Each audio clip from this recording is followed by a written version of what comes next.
beer maker. And I've got with me Aaron Walls, who's the CEO of BEERMKR. And Aaron, I'm going to change cameras here. I've got a big old box. Matter of fact, I might lift it up a little bit. There we go. Great big box here that I'm getting ready to open up, and I hope you're going to help me with that. Sounds like a plan. Let's see what's in there. All right. Well, and for everybody in the audience, this is completely unscripted, so hopefully nothing goes particularly wrong. We're just going to have fun here as we open up this cool beer maker. So I'm going to kind of load things on here, and Aaron's going to kind of take over as I'm unpacking. So I'm going to switch over here, the overhead camera, and we'll start pulling things out. So Aaron, tell us what we're looking at here. Well, so first off, we got our packing slip to make sure we didn't mess up your order. And then underneath that, we've got this box. That is our beer tap. That's where your finished beer will end up. And that gets stowed in your refrigerator eventually once it's out of the box. We've got a maker kit. This is our Ursa Baltic porter. It's a phenomenal porter. It's a high gravity porter that's fermented on lager yeast. It's got a ton of dark fruit, a really developed, deep, rich, chocolatey, velvety malt body to it. Very minimal hops in there. We were originally using Saaz in that as the only hop when we recently switched over to Sterling, which is essentially a cross between Cascade and Saaz. It's a really nice hop. Provides a lot of those noble characteristics. And then second, this one's exciting. So tomorrow, Doug and I are going to brew a Doppelbock. This is totally, we're just making up this recipe. I've never brewed it before. Doug was like, I want to brew something cool and something kind of complex. Like, well, let's do a Doppelbock. So to show, how you can actually make some pretty complicated beers on BEERMKR and what kinds of alterations you may have to make from a traditional brewing setup, like the decoction mash on there, right? So we've got some melanoidin malt inside that to kind of make up for that boil. That said, you could also do a decoction if you wanted to spend the time and energy doing that. But we're gonna. All right, so I'm gonna jump into the bigger of the two boxes. So this is what I'm looking at. This is kind of a box within a box. Yes. And I'm going to cut down the side of this and hopefully not harm anybody in the process, particularly me.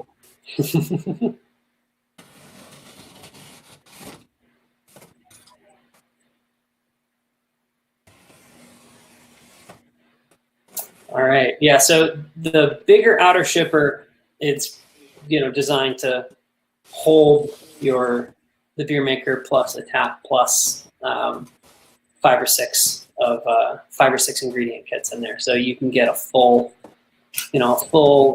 fun set of beers to start brewing right out of the box. Let's see. Oh, there it is, BEERMKR. Yep. All right, so is there anything I need to be careful about when I open this guy? No, there is a lot of foam in there. A lot of foam for protection in there. There's some shrink wrap to make sure everything stays together in one nice piece. Okay. We'll open him up and see what we find.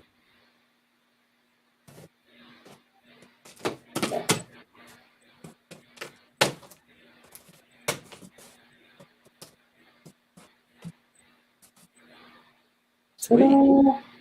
What's your BEERMKR? So you can either lift that directly out, you can grab the maker itself, or you can flip the whole thing upside down and it'll slide out. What do you recommend? I like flipping it upside down. It's just the easiest way to go. We manhandle these things all day, so it's nice to. All right. Nice to just give it a cool flip and out it comes. And the foam protects it, so you don't have to worry about being too gentle with it.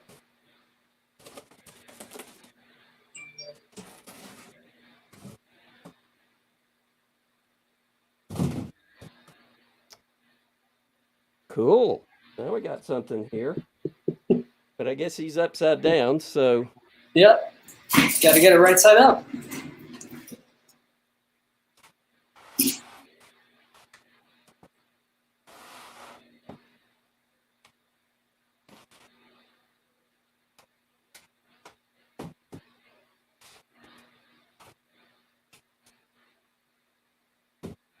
There it is. And it has the protective plastic on the shiny trim parts that you can pull off. Unless you're one of those types who like to keep their electronics in the same shrink wrap as you use them. I do, but my camera is trying to fall off here as I keep jerking it around. There we go. All right. Sorry for the delay. Okay, so I'm going to lift this guy up on the counter. Oh, well, it's not as heavy as it looks. There's a lot of insulation in there. You know, Okay. the main function of the box itself is to hold the temperature in during the brewing process and during fermentation. So there's a lot of insulation and a lot of empty space. Well, I'm going to switch cameras. Give me one moment, and then that way I think people could see the inside a little better.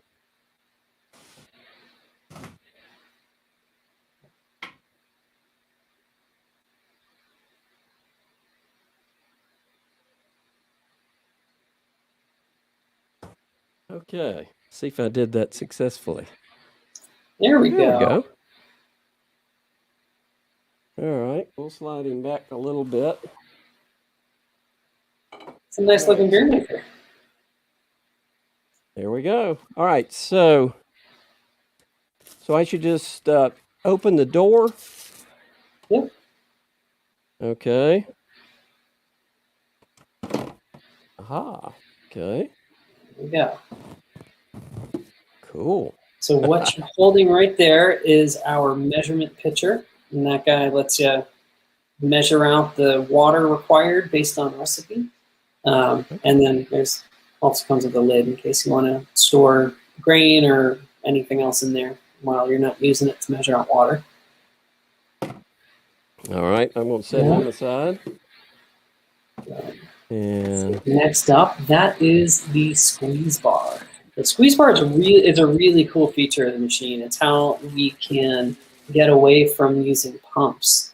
So that combined with the brew bag, which is plastic, we can shrink the volume of it by using the squeeze bar and pushes it all the way in, so you can raise the wort level, so you can have that above your grains for mashing, and then you pull it out, and then all of that wort falls back down into the bag for fermentation. And then there's should I just set this aside? Mm-hmm. Squeeze bar. Yep. I like just putting it in the water pitcher. Keeps everything in one spot. All right, so is there anything else in here and the inside we need to look at? Yeah, so if you open up the lid, inside that brew tub, you'll find another set of, valves, and you'll find a little information pamphlet on how to find the BEERMKR cap. Yep, and that lid just comes off entirely, so just pick it all the way up. Okay, so don't drop it. Yeah. Well, I've dropped it a lot. It feels really solid, though. I like that. So yeah. It's a lot of good insulation in it.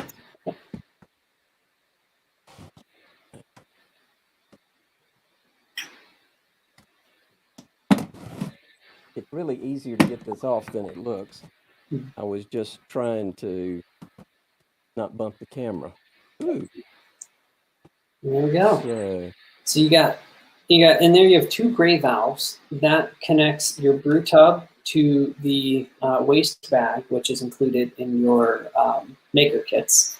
And then you've got then you have four white valves, and those are for the bags that go into your, for every beer that you use. So you just screw them into the bag. You need two for each brew. So we give you four valves, so you can be brewing one beer while you're drinking, your previous beer. So should I just remove these? Yep, and that comes out, and that's a foam insert, and the that basket underneath it, and that's where all of your grains are. That's where you put your grains and any other kinds of adjuncts that you're brewing with on the hot side. Okay, so this is the mash tun, basically. Pretty much, yeah. Okay.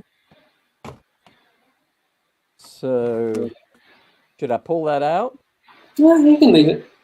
Okay. So I'll switch back to the front camera, or excuse me, the side camera. So everybody can see here.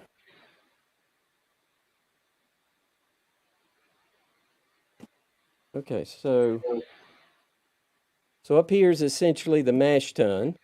Mm-hmm. And then the bag will go in this area. Mm-hmm.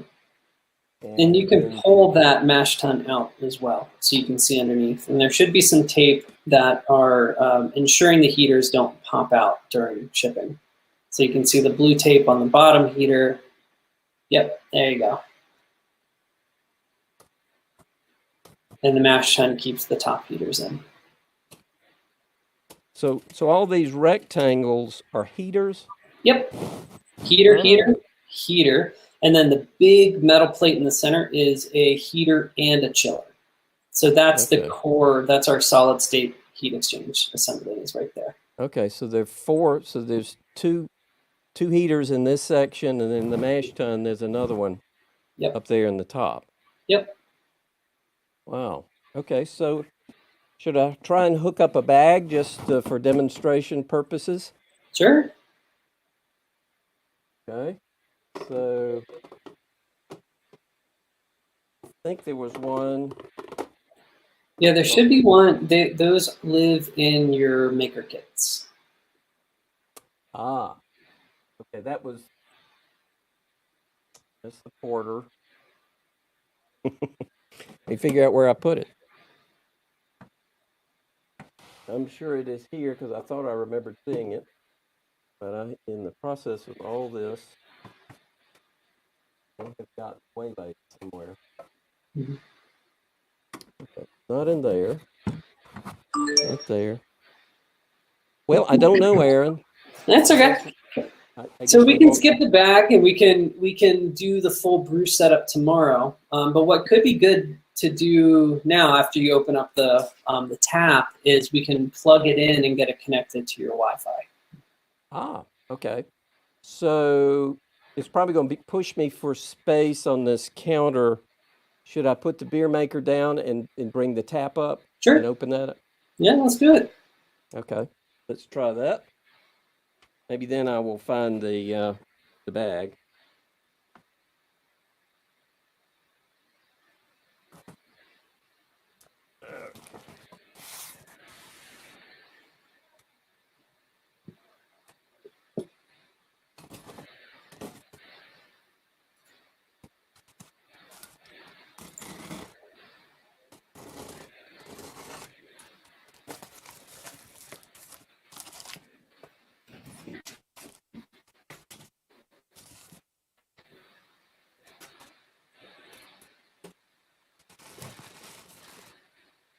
So should I just lift him out? Yep, you pull one big pull. And this is a pretty robust unit. It really takes a lot to hurt this thing. Yeah, I'm just trying to be careful. It is well packaged. Yes, it is indeed.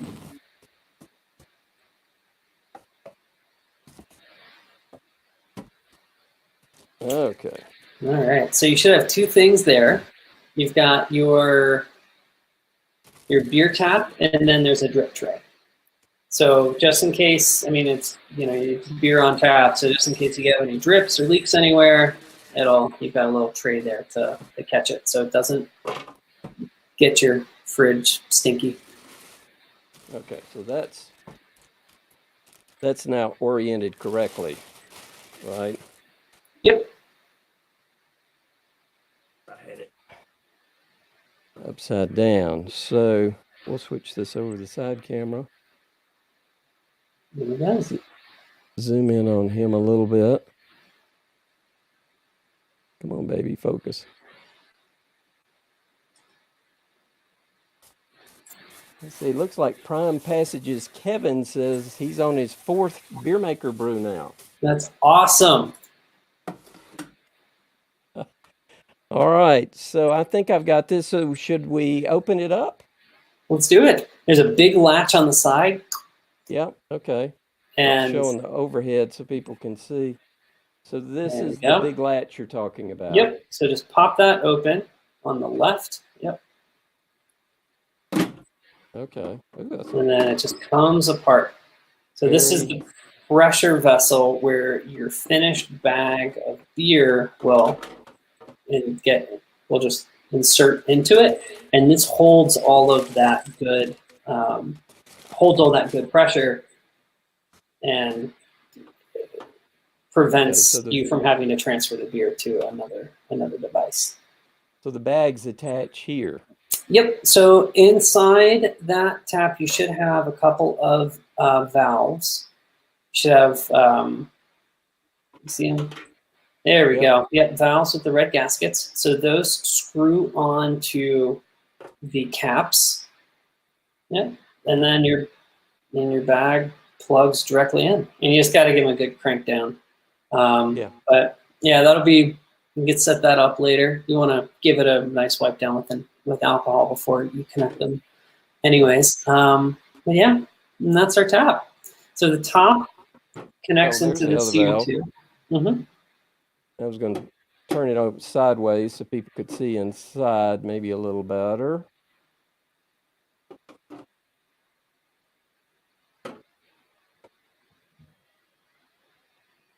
There we go. There we go. Okay. Yep, and the little thing that's taped on the side there, that is your tap holder, exactly. So you can pull that out, and there's a adhesive strip on the back, and you just find a good spot on the front face of the tap, and you just stick it on there, and you can hold your tap handle. So this is for the picnic tap that's exactly here. Yeah. So it's not dangling in your fridge. I got you. So you can just put that anywhere on the front face. Okay. Wow, that's quite a machine for putting the beer when it's done. I like that. That is sweet.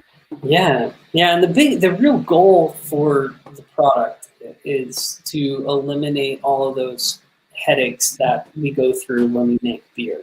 One of the big headaches is the bottling process. It's alleviated big time if you switch over to kegs. It's a lot easier to transfer from a carboy into your oxygen purged or CO2 purged keg, but not everybody has access to kegging equipment or a kegerator and whatnot. So you're often, when you're homebrewing, you're doing bottles, you're sanitizing 50-some odd bottles, you're cleaning them, you're usually capturing them from, a month's worth of beer store trips anyway. So you're reusing them, peeling the labels off. So it's a big pain, right? And there's a lot that can happen in that process of transferring the beer into the bottles. You can pick up a lot of extra bugs. You can get a lot of unnecessary oxidation.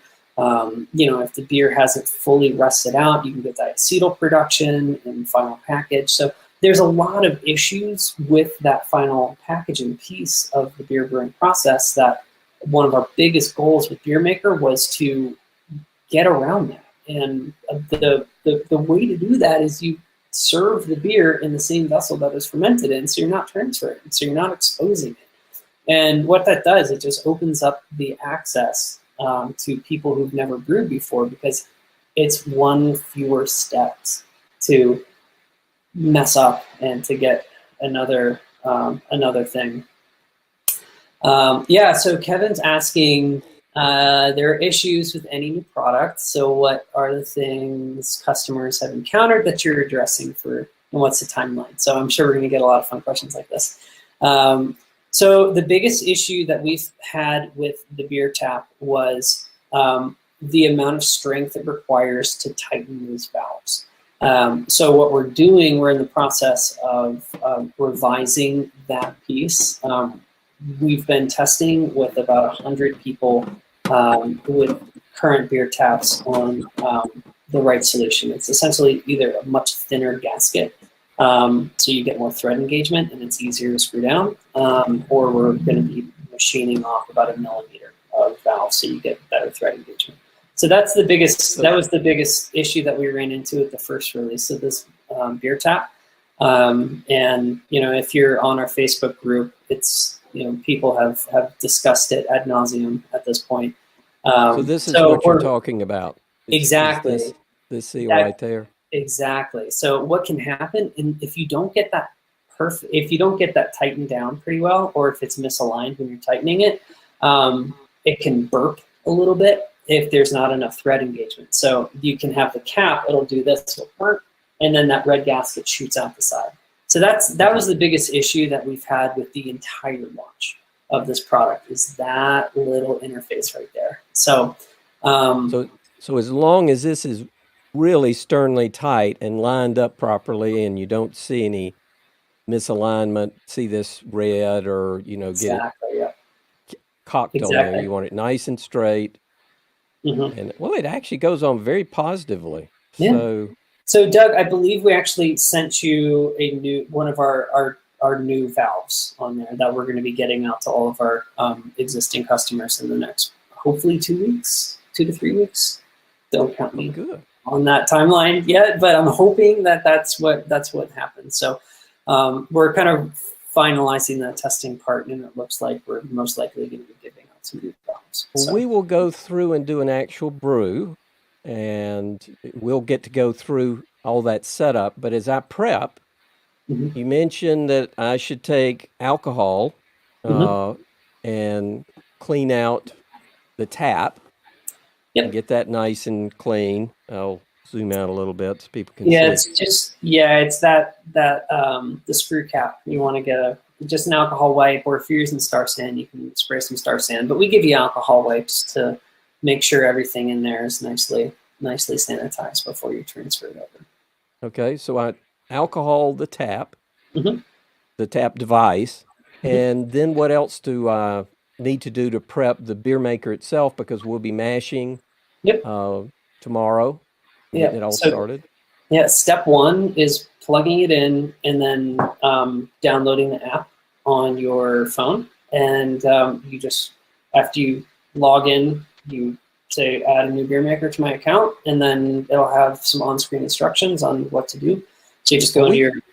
We can try that now if you would like, sure. Or I know you're pushed for time. We can do that tomorrow. Which would you rather do?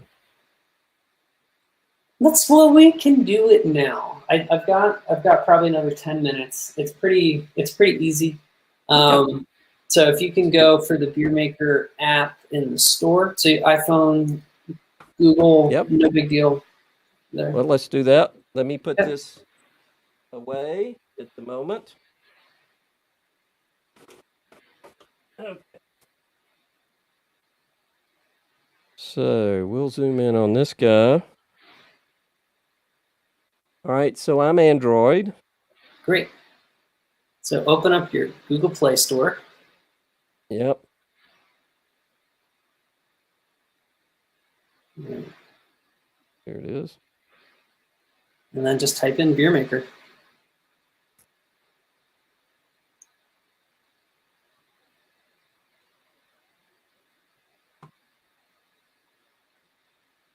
Ah, there it is. Install. Yeah.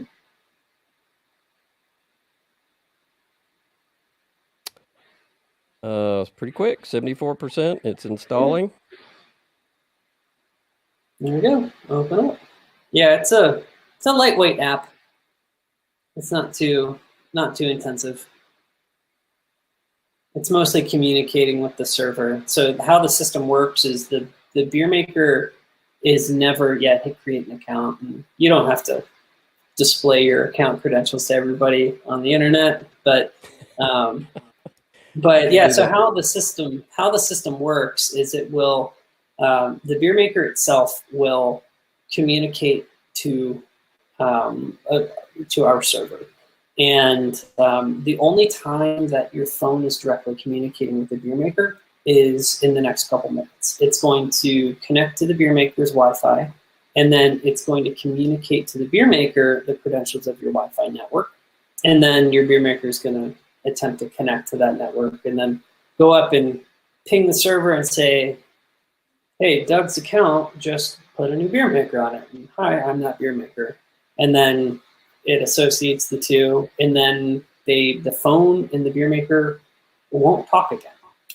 And we do that because it's much more reliable to have your beer maker always on Wi-Fi. And there aren't power issues. It's not a battery operated product, so you're not draining your phone battery by having it ping Wi-Fi all the time. So it's just it's a small trickle. It's like half a watt. So just plug in the beer maker and then I can add the new. Yep. Okay, I will plug it in. I'll let you talk for a moment. Sure. About the app. Yeah. So once your beer maker is online and associated with your account, your app is pulling the statuses that the beer maker is pinging up to the server every couple of minutes. So it'll download that status and then display what's happening inside your beer throughout the brewing process. So it's really fun. You've got a lot of really nice kind of explanations on what's happening inside the beer. It's like, this is the brewing process. For those of us who are new, it actually goes through and explains like why it's important to hit these temperatures. What are the enzymes that are currently reacting with the starches? And by the way, like you have to get the starches up to a certain temperature for them to gelatinize in order for those enzymes to even work, right? So, it's an approachable process where you get to see what's happening and why it's important, but you don't have to fully engage with it if you don't want to. So it's a totally hands-off brewer. So you can just say, I'm gonna put my stuff in, hit go, and walk away, and then I'm looking forward to that part. So the red light is on. So should I hit the red light on the front? Yeah, well, so if the red light's on, that's great. What it's doing now, it is broadcasting its Wi-Fi network to you in your phone. So if you are on your phone, you press the big plus button to add a new beer maker. It will take you through a couple steps. So all you do is go into your Wi-Fi settings. There you go. Hit add new beer maker. There we go. So just hit next. Next. Yep, and now you go into your system settings and then directly find your beer maker. Oop. Here, go out of there. You have to go into your system. Yeah, so hit add new beer maker. There we go. All right. So now go to your phone's Wi-Fi settings. Yep. There you go. And now select the network that says beer maker something. There it is. Ah, there it is. Cool. All right. Now head back over to the app.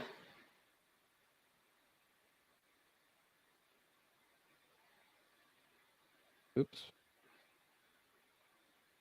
There we go. There you go. Hit next. Okay, hit next. And now hit next.